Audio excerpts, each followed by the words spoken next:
Hi dear students, welcome back to AK Academy once again. So in this particular video, we are going to solve the remaining questions of basic principles of organic chemistry chapter. तो question number 1 जो था वो already मैंने solve करा दिया था part 1 में, उसका लिंक आपको डिस्क्रिप्शन में मिल जाएगा, आप वहाँ से देख सकते हो। और इस पार्ट 2 में हम बाकी के रिमेनिंग क्वेश्चन को सॉल्व करेंगे। तो चलिए पहले समझते हैं कि क्वेश्चन क्या कह रहा है। एक ही क्वेश्चन को हम सॉल्व करेंगे, जो भी डिस्क्रिप्टिव राइटिंग वाले क्वेश्चन हैं उनके बारे में भी हम आपको आंसर्स दे देंगे। तो चलिए समझते हैं। पहला यहाँ पे ये जो क्वेश्चन नंबर 2 है ये क्या कह रहा है। तो ये कह रहा है मैच द पेयर्स, यानी कि यहाँ पे आपको मैच कराना है। यहाँ पे 3 बेसिकली इलेक्ट्रॉनिक इफेक्ट्स दिए गए हैं, inductive, hyper conjugation and resonance. और यहाँ पे आपको 4 ऑप्शन दिया गया है, ठीक है, A, B, C and D। और आपसे बोल रहा है कि कौन सा वाला करेक्ट होगा, मतलब मैच कराना है इंडक्टिव के लिए कौन सा सही होगा। तो यहाँ पे आप देखो तो सबसे पहले 2 वर्ड्स यहाँ पे आपको समझना होगा। एक दिया हुआ है डीलोकलाइजेशन, दूसरा दिया हुआ है डिस्प्लेसमेंट। तो बच्चों डीलोकलाइजेशन क्या होता है? डीलोकलाइजेशन की अगर हम बात करें तो डीलोकलाइजेशन बेसिकली जब कोई भी इलेक्ट्रॉन एक ही मॉलिक्यूल में रहता है, वो कम्प्लीटली घूमते रहता है, किसी एक पर्टिकुलर जगह पे स्थिर नहीं रहता, वो एक एटम से निकलेगा दूसरे एटम पे जाएगा, फिर ऐसे ऐसे मूव करता रहता है, तो उसको हम डीलोकलाइजेशन कहते हैं। डीलोकलाइजेशन ऑफ इलेक्ट्रॉन, जो कि रेजोनेंस पे आपको देखने को मिलेगा, ठीक है। रेजोनेटिंग स्ट्रक्चर्स जो होते हैं उसमें आप देखोगे इलेक्ट्रॉन, जैसे बेंजीन का हो गया तो उसके बॉन्ड गोल गोल गोल गोल घूमते रहते, है ना।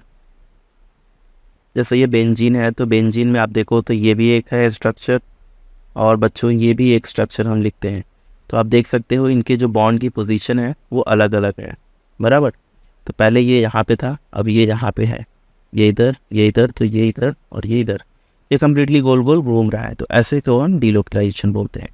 डिस्प्लेसमेंट का यूजुअली मतलब होता है कि जब कोई भी एक चीज़ एक जगह से दूसरी जगह चली जाए, यानी कि वो फिक्स पोजीशन पे एक जगह आ गई, तो वो आपका डिस्प्लेसमेंट हो जाता है। अब इंडक्टिव इफेक्ट देखते हैं। तो इंडक्टिव इफेक्ट के बारे में आई एम होपिंग दैट आपको पता होगा। अगर आपको नहीं पता है तो आपको जानना होगा। आप मुझे कमेंट सेक्शन में कमेंट करके बता देना, इसके थ्योरेटिकल वीडियोस में मैं बना दूंगा। बट शॉर्टली ये समझ लो, जब कोई भी एटम एक इलेक्ट्रोनेगेटिव हो, है ना, और दूसरा यहाँ पे इलेक्ट्रोपॉजिटिव हो, और इनके बीच कोवेलेंट बॉन्ड हो, तो यहाँ पे होता क्या है कि ये जो इलेक्ट्रोनेगेटिव एटम होगा ये इलेक्ट्रॉन पेयर को अपनी तरफ खींचने लगेगा, जिसकी वजह से यहाँ पे पार्शियल चार्ज डेवलपमेंट हो जाएगा।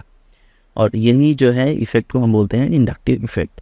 तो इसकी केस में क्या होता है? इसकी केस में होता है बच्चों, यहाँ पे अगर हम बात करें इंडक्टिव इफेक्ट की, तो इसके केस में होता है डिस्प्लेसमेंट ऑफ सिग्मा इलेक्ट्रॉन। तो यहाँ पे जो सिग्मा बॉन्ड रहेगा, जैसे कि CH3Cl का एग्जाम्पल दूँ मैं आपको, तो ये जो सिग्मा बॉन्ड है ये क्या करता है, ये जो यहाँ पे इलेक्ट्रॉन्स हैं ये इसको अपनी तरफ खींच लेगा, है ना, Cl, बिकॉज ये ज़्यादा इलेक्ट्रोनेगेटिव है। यहाँ पे बच्चों फर्स्ट का जो करेक्ट आंसर होगा वो हो जाएगा आपका D, यानी कि क्या होगा, displacement of sigma electrons. Second हम बात करें, सेकेंड बच्चों होता है हाइपर कॉन्जुगेशन। यहाँ पे दिया गया है हाइपर कॉन्जुगेशन में क्या होता है? हाइपर कॉन्जुगेशन में होता है कि जो सिग्मा इलेक्ट्रॉन्स होते हैं उनका होने लगता है डीलोकलाइजेशन, है ना। जो सिग्मा इलेक्ट्रॉन्स होते हैं उनका क्या होने लगता है? डीलोकलाइजेशन होता है। किसके केस में? हाइपर कॉन्जुगेशन के केस में। तो आपने देखा होगा स्ट्रक्चर जहाँ पे हाइपर कॉन्जुगेशन में क्या होता है कि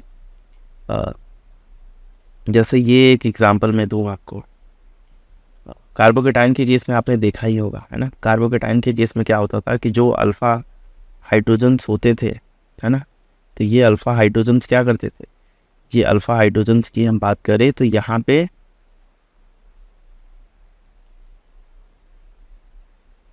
है ना, ये हाइड्रोजन्स ब्रेक करके बॉन्ड ये इस तरीके से बना लिया करते थे, ठीक है। तो यहाँ पे हो जाता था C डबल बॉन्ड, ये H, और यहाँ पे आपका ये H प्लस आता था, ठीक है, ये H। तो यहाँ पे आप देख सकते हैं यहाँ पे होता है बच्चों डीलोकलाइजेशन ऑफ सिग्मा इलेक्ट्रॉन, यानी कि जो सिग्मा बॉन्ड होते हैं वो भी क्या हो जाते हैं, डीलोकलाइज हो जाते हैं, ठीक है। तो इस केस में क्या होगा, इस केस में हाइपर कॉन्जुगेशन के केस में होगा बच्चों डीलोकलाइजेशन ऑफ सिग्मा इलेक्ट्रॉन, यानी सेकंड का जो करेक्ट आंसर होगा वो होगा C। थर्ड रेजोनेंस, रेजोनेंस सभी को पता होगा अच्छे से। रेजोनेंस मतलब क्या होता है? डीलोकलाइजेशन ऑफ पाई इलेक्ट्रॉन्स, यानी थर्ड का जो करेक्ट आंसर होगा वो होगा A, ठीक है। I hope this is clear to you. अब बच्चों नेक्स्ट क्वेश्चन पे चलते हैं। नेक्स्ट क्वेश्चन क्या कर रहा है, चलिए समझते हैं।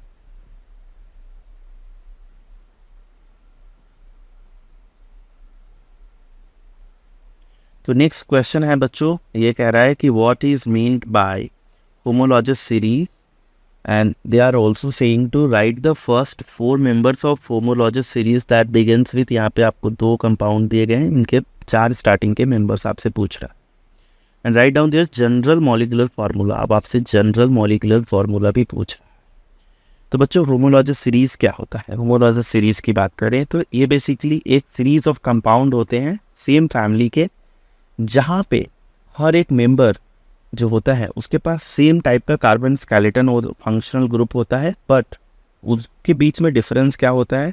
2 मेंबर्स के बीच में डिफरेंस ये होता है कि वहाँ पे वो डिफर होते हैं by methylene group, that is CH2, है ना, किसमें? उसके मॉलिक्यूलर और स्ट्रक्चरल फार्मूला में। ठीक है, उसी को हम बोलते हैं होमोलॉजस सीरीज।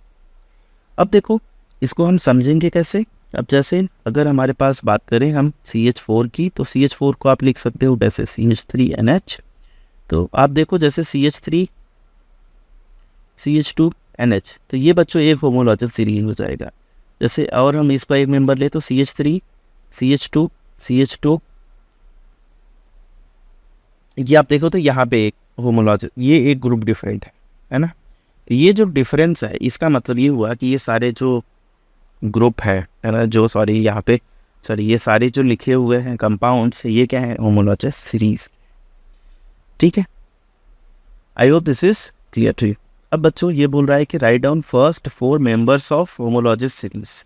अब यहाँ पे CH3 CH2 है, तो यहाँ पे अगर मैं ए का लिखना शुरू करूँ तो बच्चों यहाँ पे इसका नाम क्या होता है? इसका नाम होता है एसिटाल्डिहाइड, है ना, इसका नाम होता है एसिटाल्डिहाइड। तो अगर बच्चों मैं इसके मेंबर्स को लिखूंगा तो मैं लिख सकता हूँ कैसे? CH3 CH2 और CH2। अगेन मुझे लिखना होगा बच्चों, तो मैं यहाँ पे 2 CH2 ऐड कर दूंगा, क्योंकि इसके ऊपर वाले में एक का डिफरेंस। तो आप देख सकते हो कैसे ये डिफरेंस ऐसे ही है ना, ये एक का जो ये आप डिफरेंस देख पा रहे हो, यही है बच्चों, यही इसको होमोलॉजस सीरीज कहा जाता है, जहाँ पे इनका सब कुछ सेम है, आप देख सकते हैं, है ना। यहाँ पे इनका मॉलिक्यूलर जो आप देखोगे यहाँ पे फंक्शनल ग्रुप ये सेम है, कंपाउंड भी ऑलमोस्ट एक जैसे सिमिलर लग रहे हैं, बट डिफरेंस किसका है? CH2 ग्रुप का है। तो 4 मेंबर को लिखना था, हमने यहाँ पे लिखा हुआ है कितने को? यहाँ पे हमने लिख दिया है टोटल 4। ठीक है, 3 ये और ऊपर वाला, तो ये चारों किसके हो गए? होमोलॉजस। इनका ये स्ट्रक्चरल फार्मूला भी हो गया। अब इनके जनरल फार्मूला की बात करें बच्चों, तो जनरल फार्मूला हम कैसे लिख सकते हैं? इसका जनरल फार्मूला अगर आप लिखने जाओगे, जनरल फार्मूला कैसे हो जाएगा? यहाँ पे हम इसको लिख सकते हैं, तो आप देख सकते हो यहाँ पे 2 कार्बन है, तो हाइड्रोजन उसका जस्ट डबल है और 1 हाइड्रोजन है। ठीक है, दूसरे वाले में देखते हैं तो 3 कार्बन है, हाइड्रोजन इसका क्या है? डबल है, और ऑक्सीजन कितना हो गया?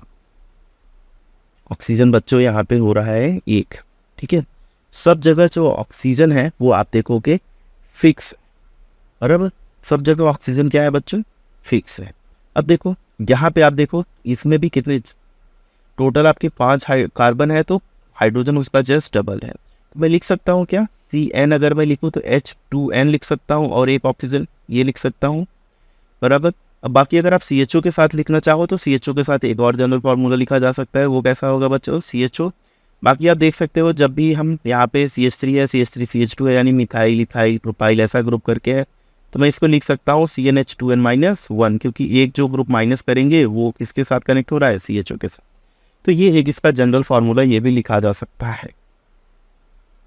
अब बच्चों जो सेकेंड है वो देख लेते हैं। सेकेंड कह रहा है ये, ठीक है, यहाँ पे इसका पहला मेंबर अगर हम लिखेंगे तो क्या हो जाएगा? ये हो जाएगा HC triple bond C and then H। बाकी के मेंबर्स लिख दे बच्चों, तो ये हो जाएगा HC triple bond C and then CH2NH, बराबर। यही हो जाएगा बच्चों, बराबर, यही हो जाएगा, ये हम लिख सकते हैं। ठीक है, या फिर आप इसको CH3 लिख सकते। तो आप देख सकते हो किससे डिफर कर रहा है ये? CH2 ग्रुप से। तो HC triple bond C CH2 and then एक CH2 और H होगा, तो मैं इसको डायरेक्टली CH3 लिख दे रहा हूँ। तो आप देख सकते हो यहाँ पे एक डिफरिंग ग्रुप जो है ये यहाँ पे आपका CH2 है, triple bond C CH2 and then CH3। तो आप देख सकते हो एक CH2 का डिफरेंस है, दैट्स ऑल। तो इसको हम क्या बोलेंगे, होमोलॉजस सीरीज। अच्छा बच्चों यहाँ पे जो n हमने लिखा है, n का वैल्यू अगर हम यहाँ पे 1 लिख दें तो ये CHO हो जाएगा, CH2O हो जाएगा, जो कि हमको नहीं लिखना है। इसके केस में n का तो ये आपका हो जाएगा HCHO, ठीक है। ये तो नहीं हमको कंसिडर करना है, क्योंकि हमको यहाँ पे ये ग्रुप चाहिए, CH3 तो इंक्लूड होना चाहिए, इसीलिए हम इसके केस में n की वैल्यू 2 से ज़्यादा ही होनी चाहिए, ठीक है। अब यहाँ पे देखते हैं इसका जनरल फार्मूला लिखेंगे तो बच्चों क्या हो जाएगा, जनरल फार्मूला अगर हम इसका लिखें तो ये हो जाएगा आपका, इस केस में आप देखो तो कैसे लिख सकते हैं इसका जनरल फार्मूला। यहाँ पे बहुत ही सिंपल है, ये क्या है, अल्काइन है, 2 कार्बन 2 हाइड्रोजन, है ना, 3 कार्बन 6 हाइड्रोजन, सॉरी 2 कार्बन या 2 hydrogen, 3 carbon 2 1 3 4 hydrogen, 3 carbon 4 hydrogen, 1 2 3 4 carbon और बच्चों 6 हाइड्रोजन। तो इस तरीके से हो रहा है। तो इसके केस में हमको क्या करना है, यानी कि डबल से हमको 2 माइनस कर देना है। जैसे 2 कार्बन है, जैसे हम बेसिकली ये आप देखो तो किसका है, ये है आपका अल्काइन का, है ना। तो अल्काइन का जनरल फार्मूला तो सबको पता है, क्या होता है, CnH2n-2, वही है आपका अल्काइन, बेसिकली वही अल्काइन ग्रुप की ही बात हो रही है यहाँ पे, है ना। That's all, very simple. अब नेक्स्ट क्वेश्चन पूछ रहा है बच्चों IUPAC नेम, अब से पूछ रहा है इनका IUPAC नेम बताइए। तो IUPAC नेम बताने के लिए हमको कुछ बेसिक जो रूल्स हैं वो पता होने चाहिए। अगर आपको नहीं पता है तो आप कमेंट सेक्शन में कमेंट करके बताइए, मैं आपके क्वेश्चन को ज़रूर आंसर करूंगा और मैं वीडियो लेके आऊँगा IUPAC के ऊपर, ठीक है, डिटेल वीडियो लेके आएंगे। अब चलो एक एक करके सॉल्व करते हैं। तो कैसे कर, पहला देखते हैं A।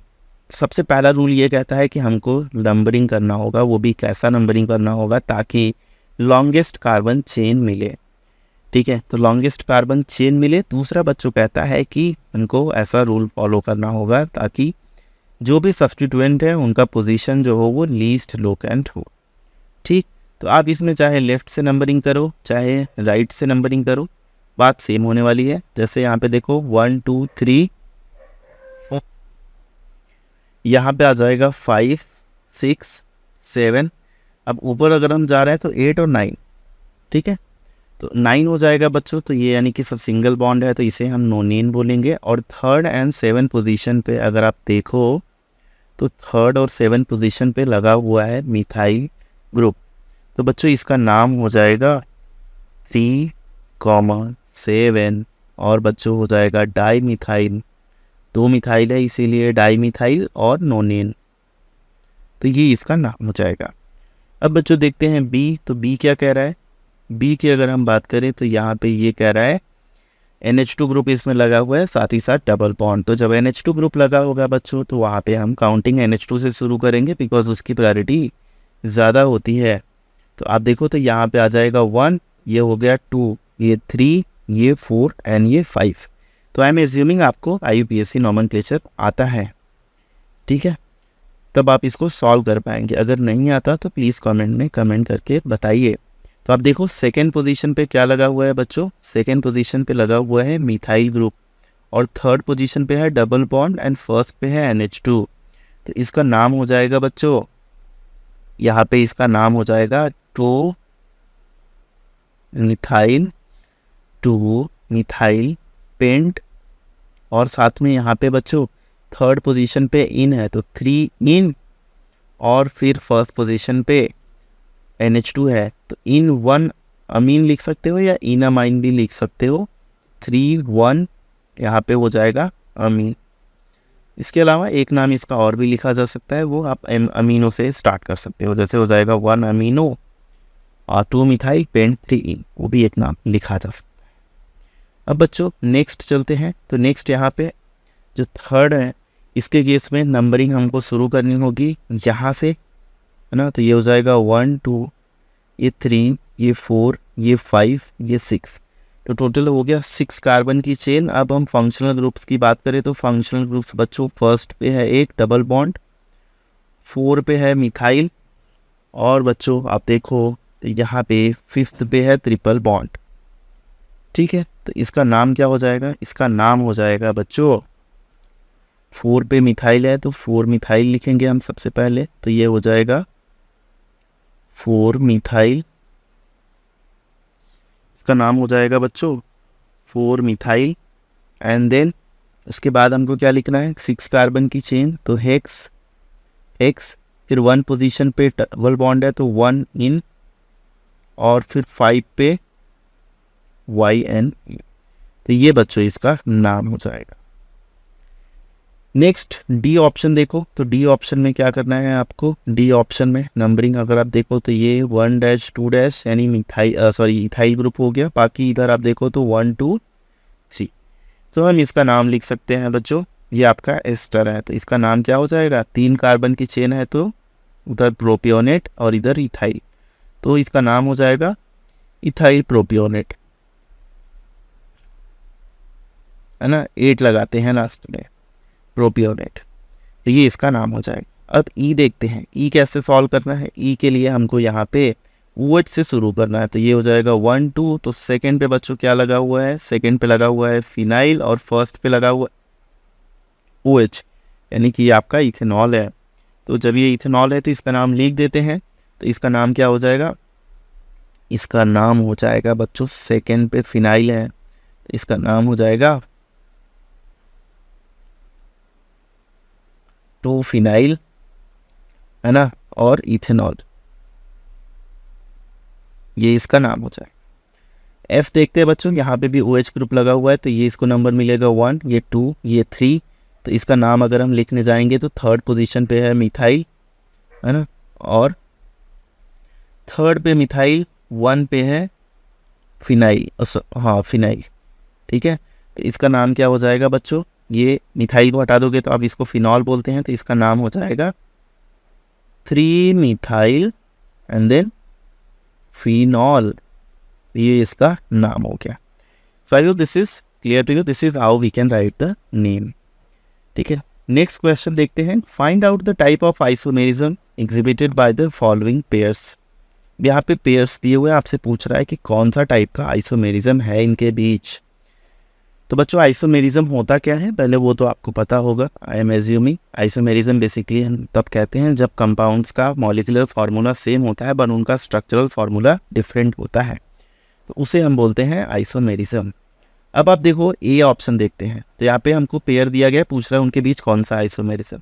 तो आप इसमें ध्यान देने वाली बात है, इसमें NH ग्रुप जो है, इसमें NH ग्रुप जो है, तो अगर आप देखो तो एक साइड यहाँ पे 3 कार्बन की चेन है और दूसरे में 2, इसमें 1 है और यहाँ पे 2, यानी कि जो NH ग्रुप है आप देख सकते हो इसके दोनों ही साइड में, तो NH ग्रुप के दोनों ही साइड में on either side of this NH group the carbon chain length is different, hence this is a kind of metamerism। इसको क्या बोला जाता है बच्चों, इसको बोला जाता है मेटामेरिज्म। मेटामेरिज्म में ये होता है कि जब फंक्शनल ग्रुप्स के on either side of the functional groups when the carbon chain length is different but molecules having the same molecular formula but they have say different structural formula, then they are known as metamers। ये दोनों क्या है, metamers है, और इस phenomenon को बोला जाता है मेटामेरिज्म। आप चाहो तो मॉलिक्यूलर फार्मूला मैच करा के देखें। NH है, यहाँ पे 4 कार्बन की चेन है, तो दोनों में ही आप देखो C4 हो जाएगा, और बाकी नंबर ऑफ हाइड्रोजन्स काउंट कर लेते हैं तो 3 2 5 2 7 3 10, और सेकेंड में आप देखोगे तो सेकेंड में भी H10 मिलेगा, 3 1 4 एंड 2 6 2 8 3 11, सॉरी 11 11 दोनों में है, इसमें हमने NH का काउंट नहीं किया, ठीक है, 11 11 है, तो C4H11 बाकी N, तो ये आपका हो जाएगा मॉलिक्यूलर, ये आपका हो जाएगा मॉलिक्यूलर फार्मूला, तो सेम ही है, तो इसको बच्चों बोलते हैं मेटामेरिज्म। सेकेंड बी आप देखो तो बी में क्या कह रहा है, बी में अगर आप देखो तो बी में बच्चों आपको ध्यान देने वाली बात ये है कि बी में यहाँ पे OH ग्रुप है और यहाँ पे O ग्रुप है, एक है आपका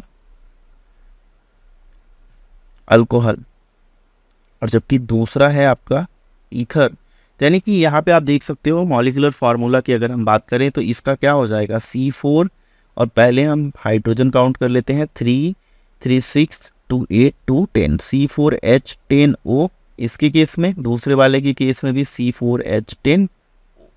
मॉलिक्यूलर फार्मूला सेम है बट स्ट्रक्चरल फार्मूला अलग है, और एक अल्कोहल है एक ईथर है, यानी कि they both differ by the functional group.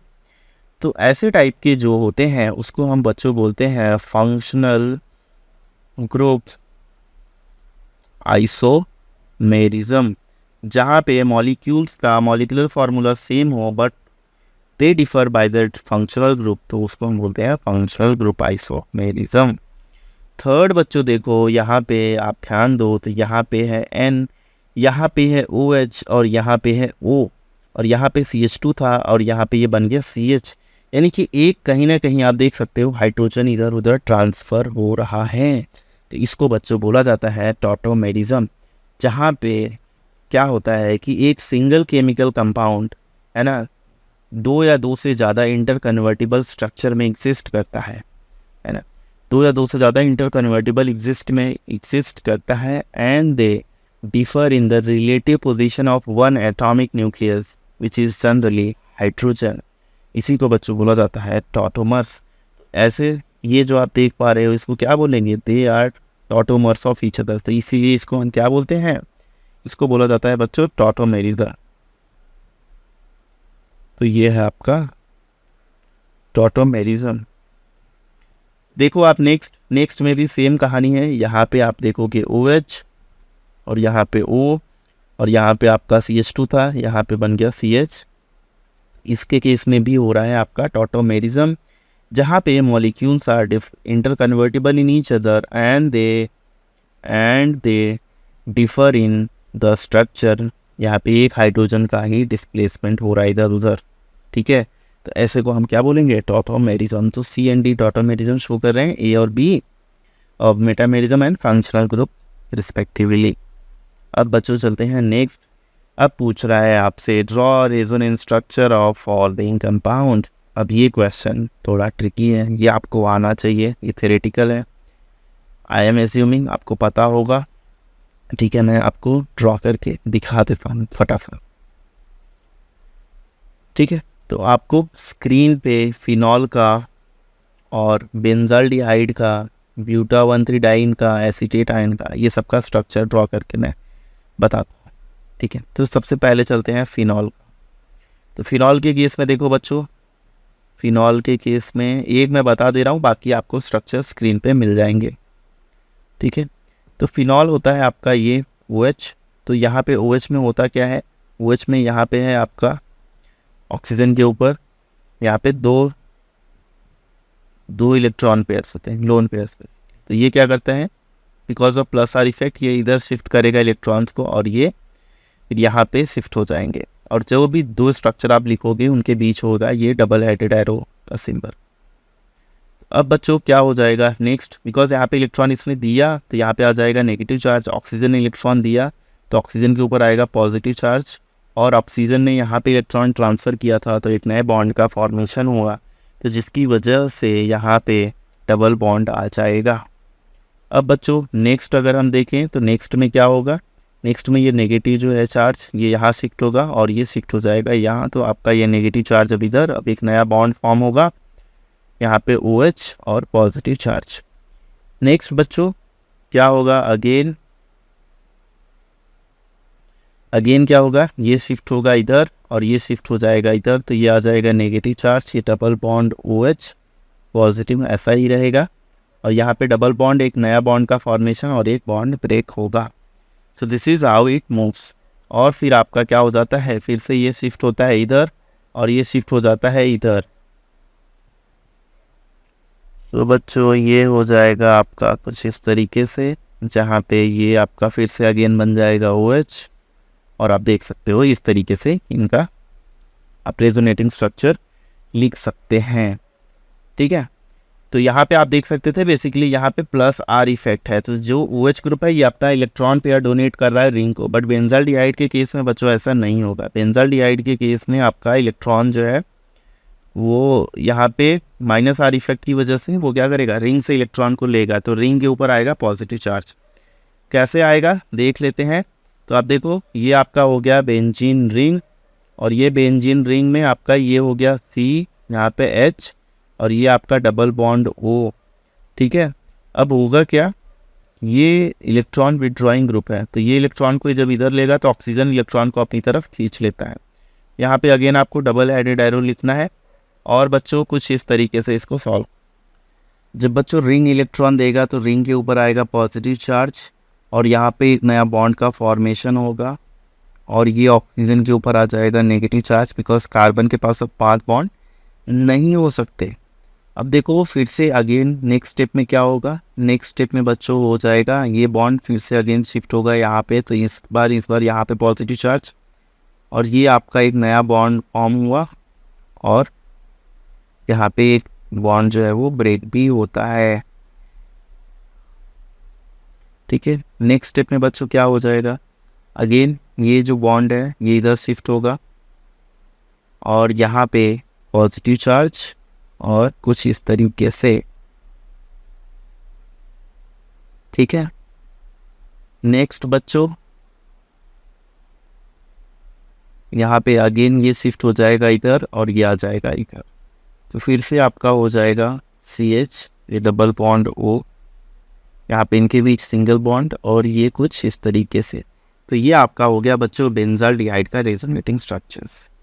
ठीक है, अब ब्यूटा-1,3 डाइन का देख लेते हैं। ब्यूटा-1,3 डाइन का अगर मैं बात करूँ तो ब्यूटा-1,3 डाइन का वेरी सिंपल, तो ब्यूटा-1,3 डाइन का लेट्स ट्राई। तो ब्यूटा-1,3 डाइन, तो ये आपका हो जाता है CH2 double bond CH double bond CH2, तो ये है आपका ब्यूटा-1,3 डाइन, है ना। अब इसका रेजोनेटिंग स्ट्रक्चर जब आप लिखोगे तो ये शिफ्ट होगा इधर, ये शिफ्ट हो जाएगा इधर। ठीक है, तो यहाँ पे आ जाएगा बच्चों CH2, क्योंकि इलेक्ट्रॉन दिया है इसने तो पॉजिटिव चार्ज, यहाँ पे CH, ये डबल बॉन्ड CH, और यहाँ पे CH2 इसके ऊपर नेगेटिव चार्ज। ये इसका रेजोनेटिंग स्ट्रक्चर हो गया। नेक्स्ट हो गया एसीटेट आयन। तो एसीटेट आयन में क्या होता है बच्चों, CH3 C double bond O minus, ये आपका होता है एसीटेट आयन। इसका जब आप रेजोनेटिंग स्ट्रक्चर निकालोगे तो क्या हो जाएगा, ये शिफ्ट हो जाएगा इधर, और ये शिफ्ट हो जाएगा इधर। तो बच्चों ये हो जाता है CH3C, यहाँ पे आ जाता है O माइनस, और यहाँ पे आ जाता है डबल बॉन्ड O। तो ये हो जाता है बच्चों इसका रेजोनेटिंग स्ट्रक्चर। ठीक है, I hope this is clear to you. तो इस तरीके से ये स्ट्रक्चर हो जाता है। फिर से यही ऑक्सीजन पे इलेक्ट्रॉन मूव करते रहते हैं, और ये क्रम चलता रहता है। ठीक है, सो क्वेश्चन नंबर 6 तक हमने सॉल्व कर लिया। अब आगे के नेक्स्ट क्वेश्चन सॉल्व करते हैं। नेक्स्ट बच्चों क्वेश्चन नंबर 7 दिया गया है। यहाँ पे ये कम्प्लीटली थ्योरेटिकल क्वेश्चन है, और आपको इसमें थोड़ा डिस्क्रिप्टिव आंसर्स की ज़रूरत पड़ेगी। तो इन पर्टिकुलर क्वेश्चन के आंसर्स जो हैं वो आपको स्क्रीन पे दिख रहे होंगे, और आप उनका स्क्रीनशॉट ले सकते हो, या पॉज करके आप उसे पढ़ सकते हो। अगर आपको कोई भी डाउट है तो आप कमेंट सेक्शन में कमेंट करके बताइए, definitely I will answer the question.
जो क्वेश्चन नंबर 7 आपको इसी तरीके से करता है। नेक्स्ट है आपका क्वेश्चन नंबर 8, जो बोल रहा है राइट ट्रू और false statement and correct the false statement. अब आपको यहाँ पे आइडेंटिफाई करना है कि क्या सही है क्या गलत है, और आपको ये भी बताना है कि जो गलत वाला है उसको सही कैसे करें, है ना। तो चलिए इसको देखते हैं। इसमें पहला जो है बच्चों वो कह रहा है homolytic fission involve unsymmetrical breaking of a covalent bond. तो जो कि अगर आप देखो तो अनसिमेट्रिकल की बात कर रहा है ये, अनसिमेट्रिकल ब्रेकिंग जो होता है बच्चों होमोलिटिक में नहीं होता, वो होता है हेट्रोलिटिक में। तो होमोलिटिक में क्या होता है, होमोलिटिक में होता है सिमेट्रिकल, और यहाँ पे हेट्रोलिटिक में होता है अनसिमेट्रिकल। तो आपको क्या करना है, ये UN जो है इसको हटा देना है, तो आपका स्टेटमेंट करेक्ट हो जाएगा। तो ये हो गया बच्चों, ये है आपका फॉल्स। और यहाँ पे आपको क्या हो जाएगा, समझना है कि होमोलिटिक जो होता है ये होता है सिमेट्रिकल, है ना, और जो हेट्रोलिटिक होता है ये होता है अनसिमेट्रिकल। समझने के लिए मैं आपको बता भी दे रहा हूँ, जैसे Cl और Cl का बॉन्ड जब ब्रेक होता है तो ये बच्चों बनाते हैं 2 Cl रेडिकल, तो ये आपका होता है होमोलिटिक फिजन। हेट्रोलिटिक में बात करें तो HCl जो होता है, जब Cl ब्रेक होता है तो ये बनाता है H+ एंड Cl-, तो ये आपका होता है हेट्रोलिटिक। ठीक है, अब बोल रहा है heterolytic fissions result in the formation of free radicals. तो आपने देखा heterolytic result in the formation of ion, तो ये बच्चों हो जाएगा आयंस इसका करेक्ट आंसर, और ये है आपका फॉल्स स्टेटमेंट। इसका करेक्ट आंसर जो है वो आपके स्क्रीन पे यही होगा, heterolytic fissions result in the formation of ions. ठीक है, या फिर आप लिख सकते हो formation of cations and anions.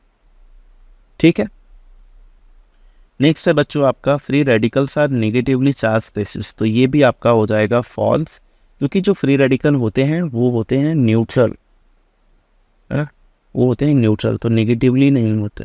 यहाँ पे आपको क्या लिखना है, फ्री रेडिकल्स आर अनचार्ज्ड, है ना, न्यूट्रल, या फिर आपको लिखना है अनचार्ज्ड, न्यूट्रल या फिर uncharged spaces.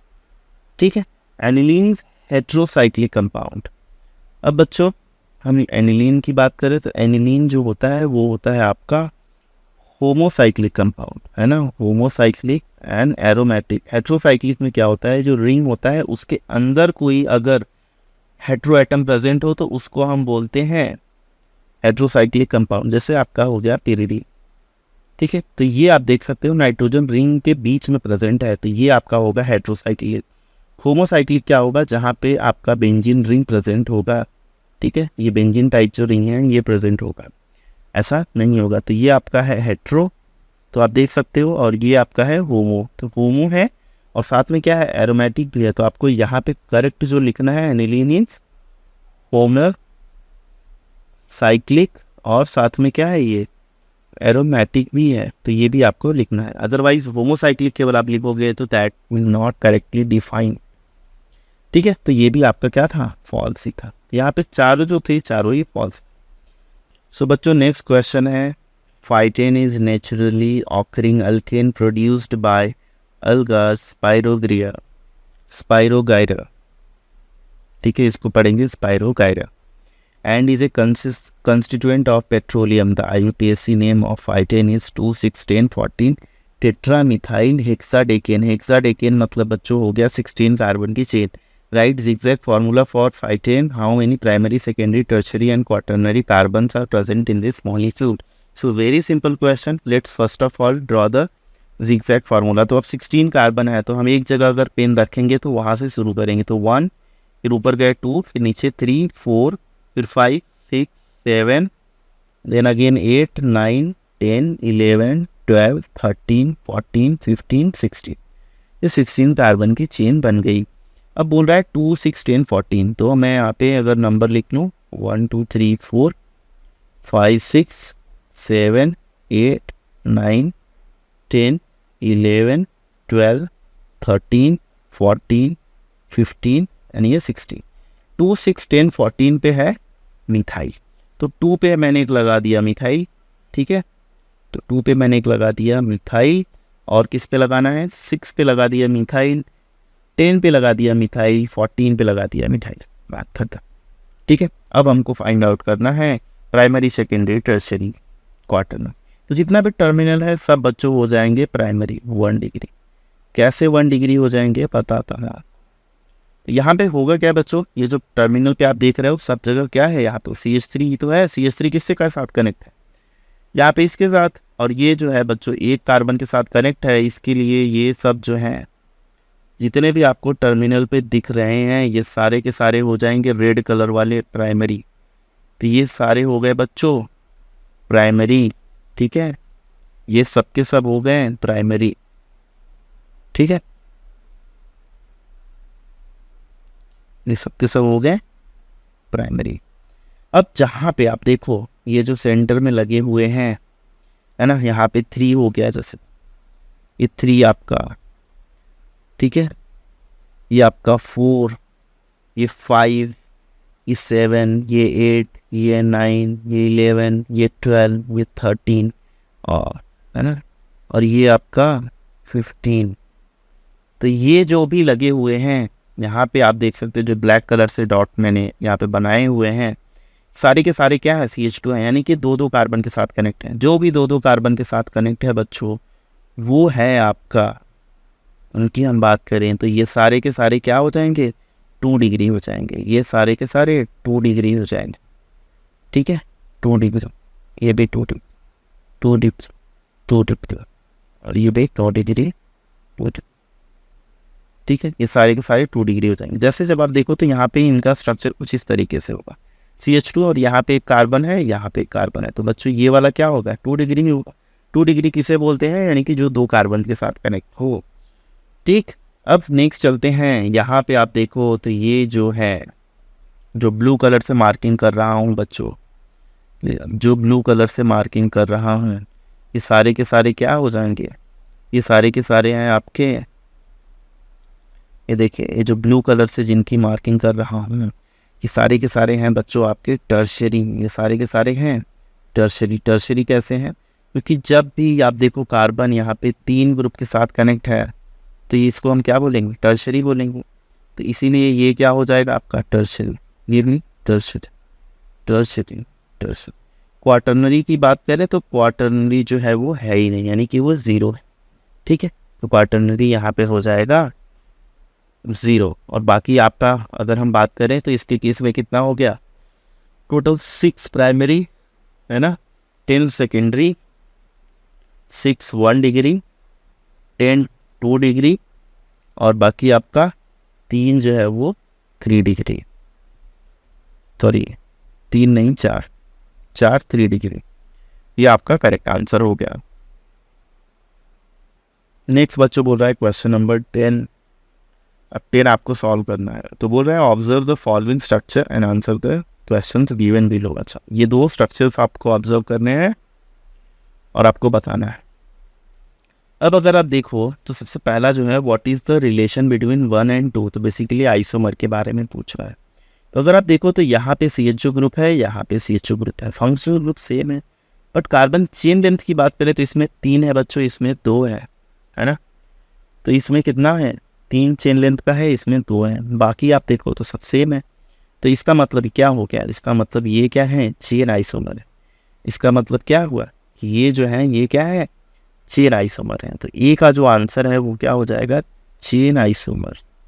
They are chain isomers of each other, क्योंकि they differ in the carbon chain length, that's all, ठीक है।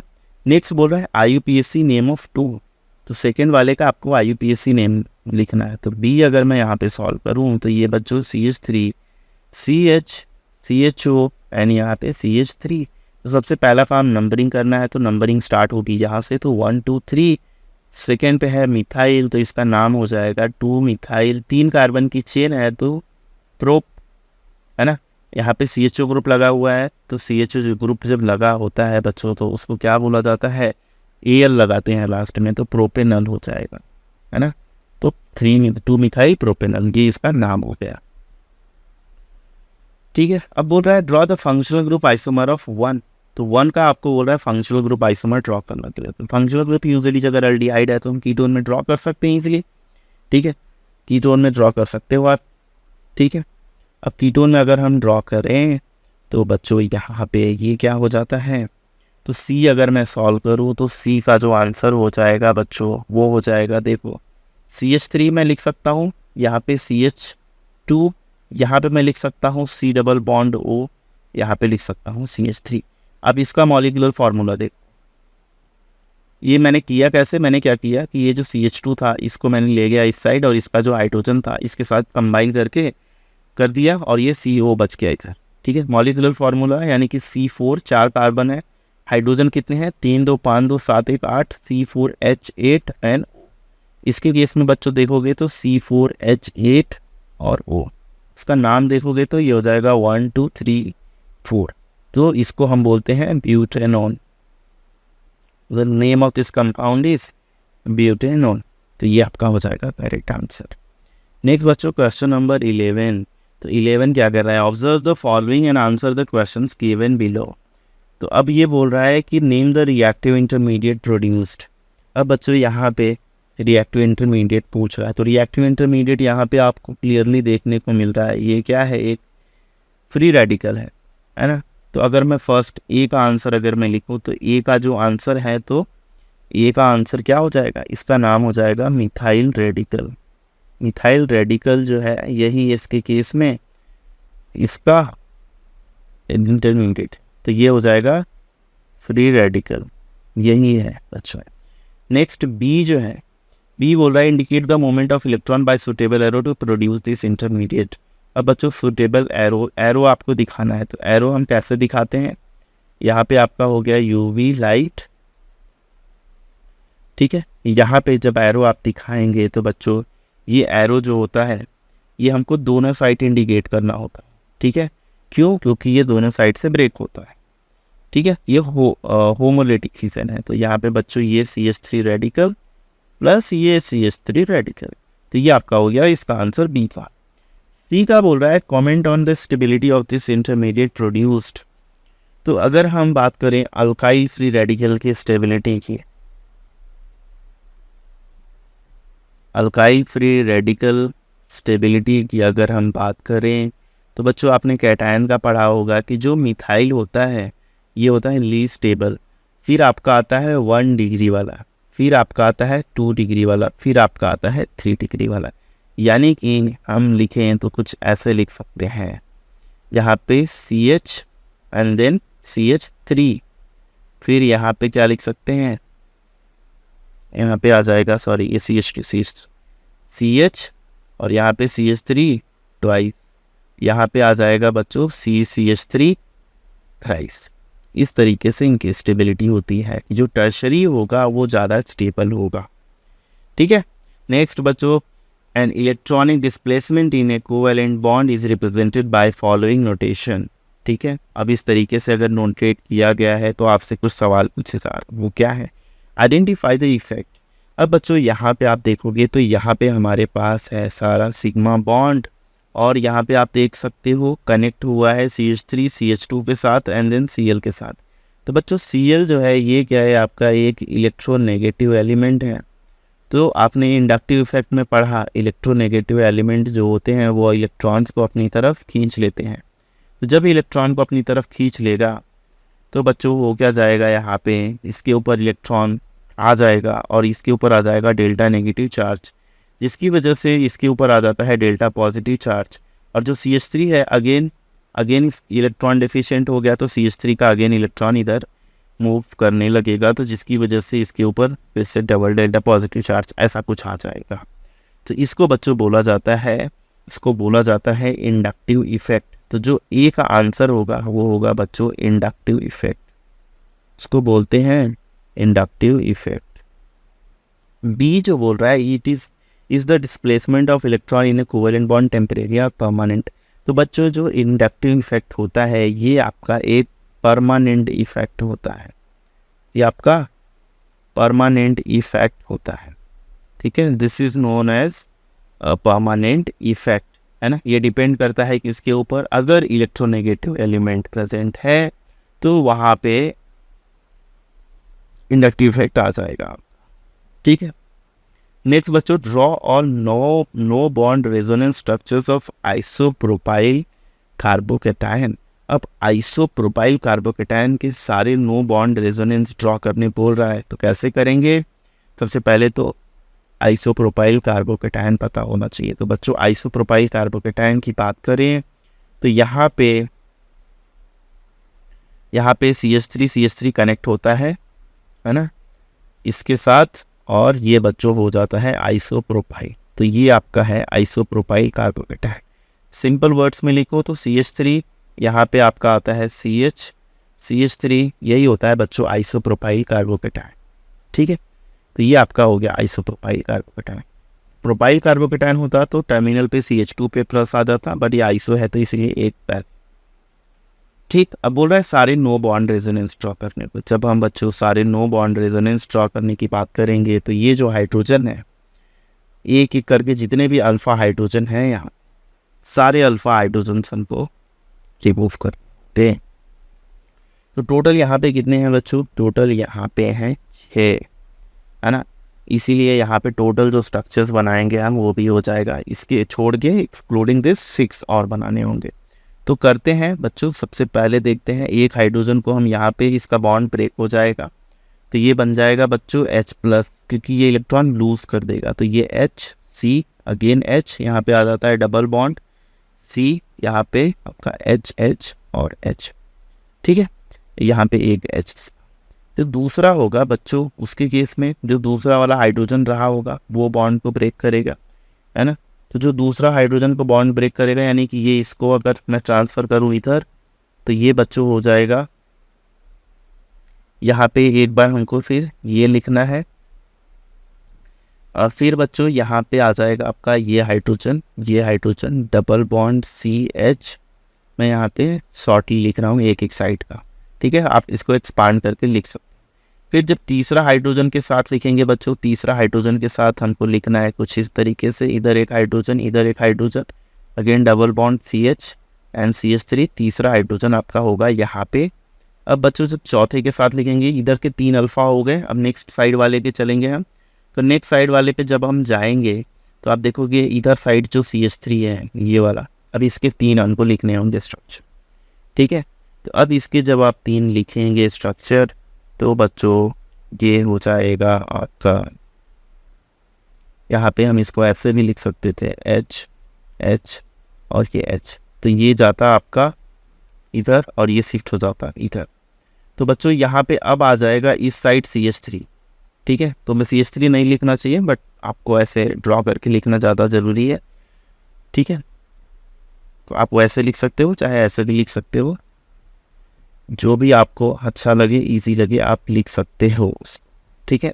बट रेजोनेटिंग स्ट्रक्चर्स में अगर बॉन्ड क्लियर हो तो आपको ज़्यादा अच्छा रहता है। तो डबल बॉन्ड यहाँ पे ये आपका हो जाएगा H+, इधर एक H, इधर एक H। नेक्स्ट बच्चों, नेक्स्ट जो है आपका अगेन इधर CH3 मैं लिख दे रहा हूँ, यहाँ पे C, यहाँ पे H तो मिसिंग है, डबल बॉन्ड यहाँ पे H, यहाँ पे H+, इधर एक हाइड्रोजन, इधर एक हाइड्रोजन, ठीक है। नेक्स्ट आपका CH3 CH double bond C, अब इधर एक H, इधर एक H और यहाँ पे एक H+, ठीक है। तो ये आपका हो गया, ये आपका हो गया टोटल स्ट्रक्चर। तो ये आप देख सकते हो 1 2 3 4 5 6 एंड ये एक 7, टोटल ये आपके सारे के सारे क्या है? नो बॉन्ड रेजोनेंस यानी हाइपर कॉन्जुगेट्स, ठीक है। और इस फिनोमिनन को हम बोलते हैं हाइपर कॉन्जुगेशन। तो इस तरीके से आपको इनके स्ट्रक्चर्स ड्रॉ कर। नेक्स्ट है बच्चों आपका equivalent bond in tert butyl bromide breaks in a suitable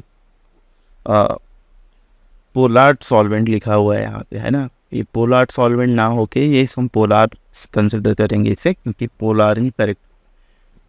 polar solvent to give ions. अब ये बोल रहा है name the anion produce by this breaking of equivalent bond. तो अब यहाँ पे टर्शरी ब्यूटाइल ब्रोमाइड दिया गया है बच्चों। टर्शरी ब्यूटाइल ब्रोमाइड जो होता है वो आपका होता है यहाँ पे CH3, यहाँ पे CH3, यहाँ पे CH3, यहाँ पे Br। तो जब बच्चों ये जाएगा पोलार सॉल्वेंट में, अब इसके केस में आप देखोगे ये जो बॉन्ड है, ये बॉन्ड जो मैं रेड कलर से मार्क कर रहा हूँ, ये बॉन्ड जब ब्रेक होगा तो ये यहाँ पे होगा हेट्रोलिसिस, यहाँ पे होमोलिसिस नहीं होगा, क्योंकि होमोलिसिस उनके बीच होता है जहाँ पे दोनों ही एटम सेम होते हैं।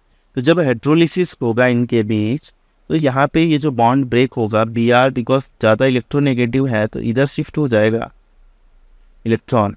तो यहाँ पे ये आपका मिल जाएगा कार्बोकेटायन, टर्शरी कार्बोकेटायन, और साथ में यहाँ पे ब्रोमाइड आयन। तो ये Br- और ये आपका कार्बोकेटायन बनेगा, ठीक है।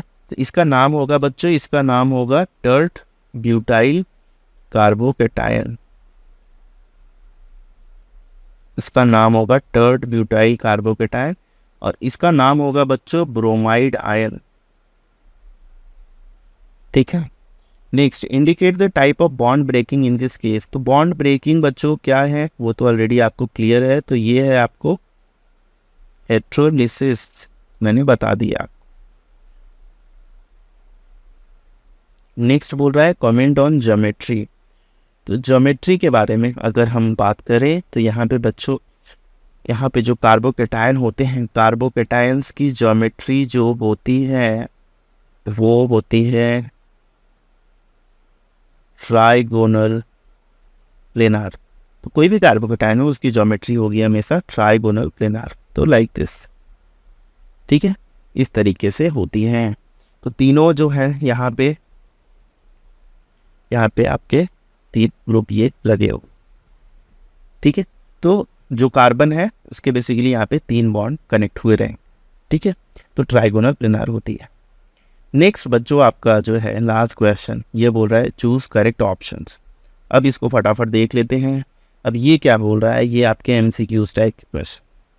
तो ये बच्चों क्या बोल रहा है, इसका आंसर आपको फाइंड आउट करना है। तो पहला जो स्टेटमेंट है वो है which of the following statement are true with respect to electronic displacement in covalent bond. अब आपको बताना है inductive effect operates through pi bond, जो कि गलत है। पाई बॉन्ड से नहीं, किसके थ्रू ऑपरेट करता है, सिग्मा बॉन्ड के थ्रू। तो ए आपका गया, तो ए गया, तो बच्चों यानी कि ऑप्शन 1 और 2 गया, ठीक है। Next, resonance effect operates through sigma bond.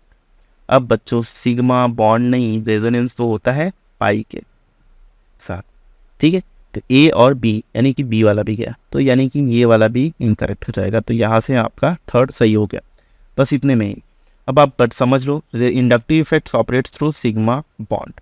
तो जो बच्चों सी है सिग्मा बॉन्ड्स के थ्रू ही ऑपरेट करता है। हमने देखा कि जब कोई भी 2 एटम होंगे, कनेक्ट होंगे, तो उनके बीच जो सिग्मा बॉन्ड रहेगा तो एक का इलेक्ट्रॉन डिस्प्लेसमेंट हो जाएगा।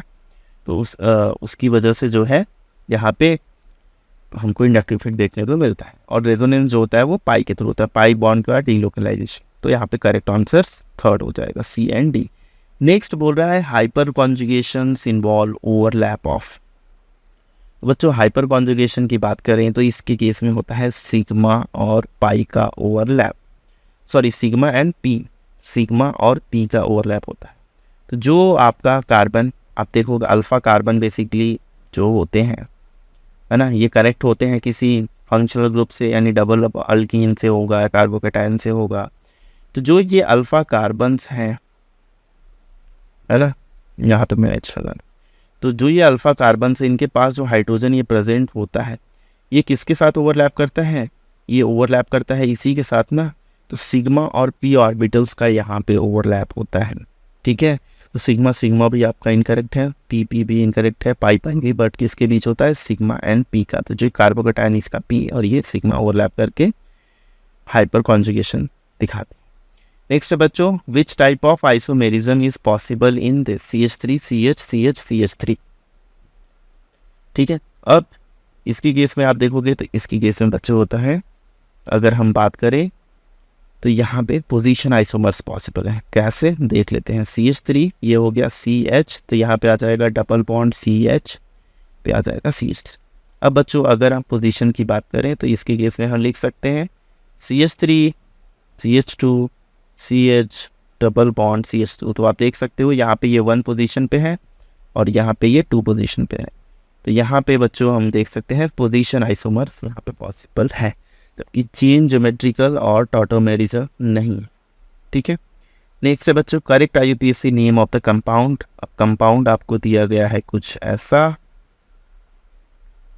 अब इसका करेक्ट नेम बताना है। सबसे पहले नाम नंबरिंग करनी होगी, तो 1 2 3 4 5 6, 3 पे होगा मिथाइल, तो बच्चों 3 पे मिथाइल। आप देख सकते हो अभी आपको करेक्ट आंसर मिल गया होगा, 3 मिथाइल, 6 कार्बन है, ठीक है। यहाँ पे आप देखो 3 मिथाइल, यहाँ पे आपका 6 कार्बन है, 6 कार्बन बच्चों यहाँ पे पेंट दिया गया है ना, तो ये गलत है।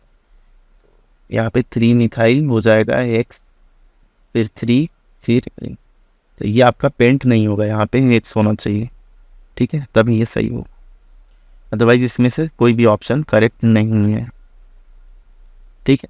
नेक्स्ट ज्योमेट्री ऑफ कार्बोकेटायन, मैंने आपको बताया ये क्या होता है, प्लेनार होता है। कार्बोकेटायन के केस में जो कार्बोकेटायन होते हैं वो बच्चों यहाँ पे जो भी इनके फंक्शनल ग्रुप्स यहाँ पे कनेक्ट होते हैं वो कुछ इस तरीके से आपका ट्राइगोनल प्लेनार बनाते हैं। तो क्या होता है ट्राइगोनल प्लेनार, तो ये जो भी कार्बोकेटायन होते हैं उनकी ज्योमेट्री प्लेनार होती है। नेक्स्ट आपका बोल रहा है homologous series of alcohol as general formula, molecular formula. Alcohol का बच्चों जनरल फार्मूला जो होता है वो क्या, अगर अल्कोहल का जनरल फार्मूला की अगर हम बात करें तो वो हो जाएगा बच्चों आपका, जैसे एग्जांपल दे के समझाता हूँ, CH3OH, CH3 CH2OH, यहाँ पे बच्चों CH3 CH2 CH2OH।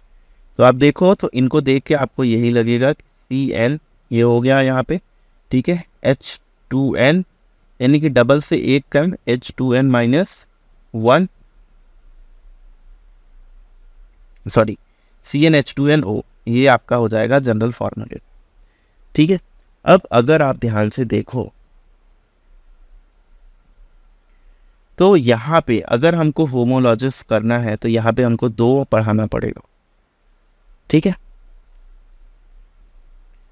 तो इसका अगर हम जनरल फार्मूला लिखने जाएंगे तो बच्चों हो जाएगा CnH2n +1 और साथ में OH। अच्छा, हमको ऐसे नहीं लिखना चाहिए है ना, हमको OH के हिसाब से लिखना चाहिए। अगर आप OH के हिसाब से लिखोगे तो OH यहाँ पे हमको रखना है कांस्टेंट, तो यहाँ पे बच्चों हो जाएगा OH आपका कांस्टेंट, तो अगर हम रखें तो ये आपका हो जाएगा CnH2n, और फिर यहाँ पे आप देखो तो CnH2n +1 होता है अल्केन का यूजुअली, है ना। तो यहाँ पे आप देखो, यहाँ पे क्या हो जाएगा, आप देखो तो नंबर ऑफ जो हाइड्रोजन है वो डबल से एक कम है, तो CnH2n डबल से एक जाता है, ठीक है। तो ये आपका जनरल हो जाएगा। तो यहाँ पे केस में भी आपको क्या करना है, होमोलॉजिस के केस में आपको CnH2n +1 लिख देना है, यहाँ पर 2n + 1 OH, ये आपका हो जाए, ठीक है। होमोलॉजिस के केस में आप देखते जाओ तो क्या हो जाएगा, यहाँ पे CH2 इसमें डिफर कर रहा है और CH2 यहाँ पे, तो ये आपका करेक्ट हो गया। आई होप दिस इज क्लियर, है ना, स्लाइटली कंफ्यूजिंग हो गया but this is your correct answer. तो आपका जनरल फार्मूला हो गया CnH2n +1 OH। तो आपका बच्चों ये जो है वो करेक्ट हो जाएगा, ठीक है। नेक्स्ट चलते हैं, तो नेक्स्ट है the delocalisation of electrons due to overlap between p orbital and sigma bond is called. तो यहाँ पे बोल रहा है कि अगर हम डीलोकलाइजेशन की बात करें किसके बीच, p ऑर्बिटल और सिग्मा बॉन्ड के बीच, तो जब भी p ऑर्बिटल और सिग्मा बॉन्ड के बीच का डीलोकलाइजेशन होगा, अगर आपको ध्यान हो अभी अभी हमने पढ़ा उसको क्या बोलते हैं, हाइपर कॉन्जुगेशन, ठीक है। उस क्या बोला जाता है, हाइपर कॉन्जुगेशन बोला जाता है, ठीक है। बाकी इंडक्टिव में कोई डीलोकलाइजेशन नहीं होता, है ना। रेजोनेंस में आपका पाई इलेक्ट्रॉन का डीलोकलाइजेशन होता है, और इलेक्ट्रॉनिक इफेक्ट दिया हुआ है, इलेक्ट्रॉनिक में तो एक्चुअली सभी आते हैं, ठीक है। So that's all for this video guys, और इस वीडियो के साथ हम पूरी एक्सरसाइज को सॉल्व किए और सारी क्वेश्चन को समझा हमने। अगर आपको किसी क्वेश्चन में कोई डाउट है तो you can comment and ask us, and definitely we will help you. And thank you so much for watching. Subscribe the channel and see you in the next video.